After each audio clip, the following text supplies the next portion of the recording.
tive esse carro, só que eu arrumei uma pra minha cabeça. Por quê? Porque na época, eu namorava, comecei a namorar com a minha esposa, Luciana. E ela morava ainda lá, só que eu já tinha saído de lá, da Zona Leste, lá de São Miguel. Então, como eu já tinha saído de lá, a gente namorava, eu ia todos os dias ver ela, né? Terminava o treino à noite, escola. Verde. Qual que era o verde? Mano, Era o verde. Era o verde, era aquele verde. Era um verde Escuro? escuro, mano. Era top. E naquela época você não podia usar, não era liberado, não tinha permissão ainda de usar isso filme. Então, todo mundo te via. Você dentro do carro, você passava com o carro, eu arrumei pra minha cabeça. Eu saía da penha onde eu morava e ia pra casa dela, sem sacanagem. Eu era parado pela polícia 3 vezes. Que isso? Caralho. 3 vezes, pô, eu era parado pela polícia. Se eu não era parado, os caras me seguiam. Quando eu parava em frente da casa dela, os caras mão pra cabeça, sai, documento, da onde você é, de quem é o carro. De quem é o carro? De quem é o carro. Aí eu, não sei o quê.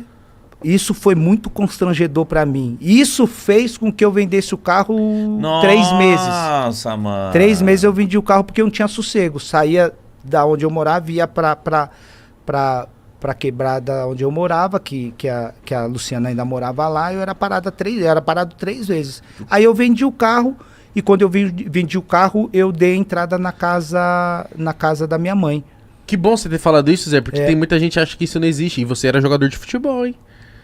Eu era jogador de futebol e eu tava começando, né? Então quando a polícia naquela época me parava e fazia os questionamentos,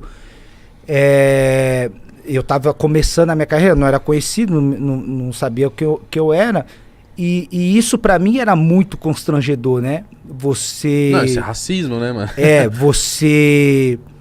Você não poder ter um carro bom, ou um carro que você sonha, você não poder ter ele, porque você é preto, e eles, quando me paravam, achavam que eu tava com o carro porque o carro foi roubado. E muitas pessoas perguntam pra mim, poxa, Zé, você morou 14 anos fora do Brasil, 12 na Alemanha, 1 ano na Espanha, 1 ano no Catar. Você já sofreu racismo lá fora? Lá fora não sofri racismo nenhum. Nem discriminação, nem preconceito por ser estrangeiro, né? Uhum. Por ter jogado em 3 clubes na Alemanha, mas vivi isso dentro do meu país. Eu vivi isso e isso pra mim foi muito triste. Caralho, imagina ter que vender um carro Um por causa carro disso, cara. Carro do seu sonho. Por causa do meu sonho. Caralho, que triste. Isso é muito triste. É triste.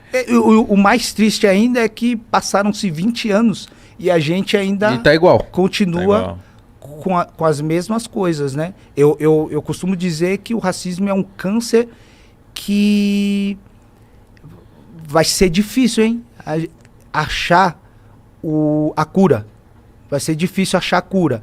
Porque por mais que eu levanto a bandeira, eu sou ativo contra, né, o preconceito. Se levanta uma outra pessoa, de repente, conhecida nos Estados Unidos, outro na Europa, defendendo, né, sendo contra o racismo, mas se não matar o câncer, ele vai continuar inserido dentro das pessoas e a gente vai só passando épocas, consegue passar um paninho aqui, mas ele vai continuar. Eu acho que o remédio para matar esse câncer aí do racismo, eu acho que vai ser difícil encontrar. Enquanto não encontra, a gente vai ter que viver Mas você com acha ele. que com o tempo isso melhorou ou não? Desde a época do seu eclipse até hoje, você acha que o preconceito e o racismo ele aumentou? Eu acho que melhorou com o Zé Roberto por ele ser o Zé Roberto. Ele melhorou eu acho que melhorou um pouco na questão de mais pessoas se manifestarem e se posicionar contra, né? E eu acho que isso acabou despertando um pouco a questão de as autoridades tentar punir ou tentar